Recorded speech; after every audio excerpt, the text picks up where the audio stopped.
Set syllabus class 12 physics 1 chapter 1.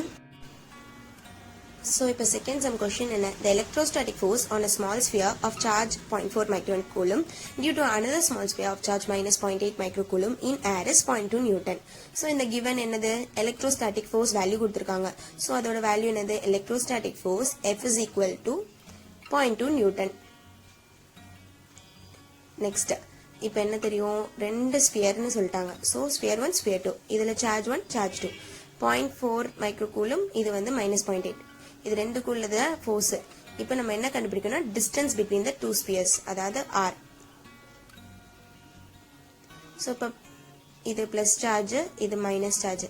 Okay, இப்போ force formula என்னது, 1/4πε0 q1 q2 by r square. இப்போ நம்ம r தான் கண்டுபிடிக்கணும். ஸோ இந்த r ஸ்கொயரை நியூமரேட்டர் கொண்டு வந்துட்டு 1/4πε0 q1 q2 by 1/f போட்டுக்கலாம்.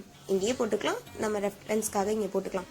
இப்போ q1 வேல்யூ மைக்ரோ கூலும்ல இருக்கு. ஸோ இது நம்ம என்ன பண்ணணும், கூலுமா மாற்றணும். ஒரு மைக்ரோ வேல்யூ வந்து 10⁻⁻6. ஸோ எல்லாத்தையும் இன்டூ 10⁻⁻6 மல்டிப்ளை பண்ணிடுவோம். நமக்கு என்ன தெரியும், 1/4πε0 வேல்யூ 9 × 10⁻9 தெரியும். ஸோ மற்ற எல்லா வேல்யூவும் நம்ம இப்போ சப்ஸ்டியூட் பண்ணிக்கலாம்.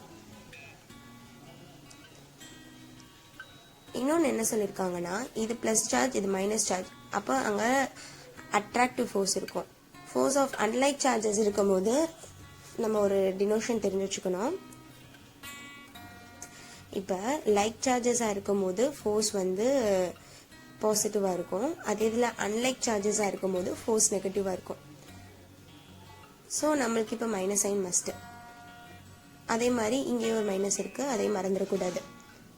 இப்போ இவாலுவேட் பண்ணுறதுக்கு முன்னாடி நம்ம என்ன பண்ணோம், முதல் சம் பார்த்த மாதிரி நார்மல் டேர்ம்ஸை குரூப் பண்ணிவிட்டு 10 பவர்ஸ் எல்லாத்தையும் தனியாக வச்சுக்கலாம். மைனஸ் இன்ட்டு மைனஸ் ப்ளஸ்ஸாக மாறிடுச்சு. ஸோ இதை ரிமைனிங்கை சப்ஸ்டியூட் பண்ணோன்னா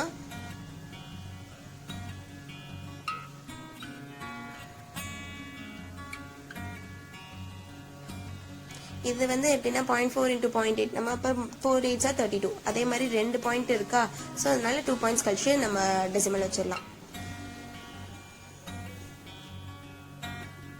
ஓகே, இப்போ நம்மளுக்கு ஆன்சர் என்ன வரும், r² is equal to 9 × 16 10⁻³ 10⁻1 cancel கொடுத்துட்டோம். ஸோ அப்படி வந்திருக்கு, அதனால இந்த இது மேலே போகும்போது 10⁻⁻1 வரும். இப்போ இதை பண்ணி மல்டிப்ளை பண்ணிங்கன்னா 144 × 10⁻⁴. இதுதான் நம்ம r² வேல்யூ. ஸோ இப்போ நம்ம ஸ்கொயர் ரூட் எடுக்கணும், அப்போ தான் நம்ம r வேல்யூ கிடைக்கும்.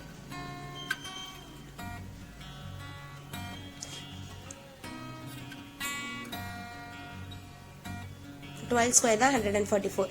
ஸோ 12/10², அதாவது 12/100, அப்போ 0.12 மீட்டர். மறக்காம யூனிட்ஸ் எழுதிக்கோங்க. ஸோ வாட் இஸ் த டிஸ்டன்ஸ்க்கான கொஸ்டினுக்கு ஆன்சர் கண்டுபிடிச்சோம். The distance between the two sphere is 0.2 metre. Second question, what is the force on the second sphere due to first.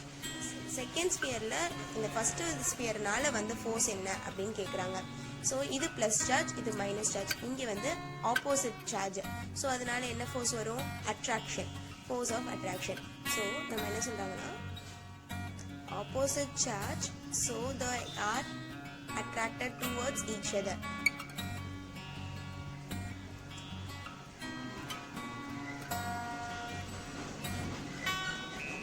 Both spheres attract each other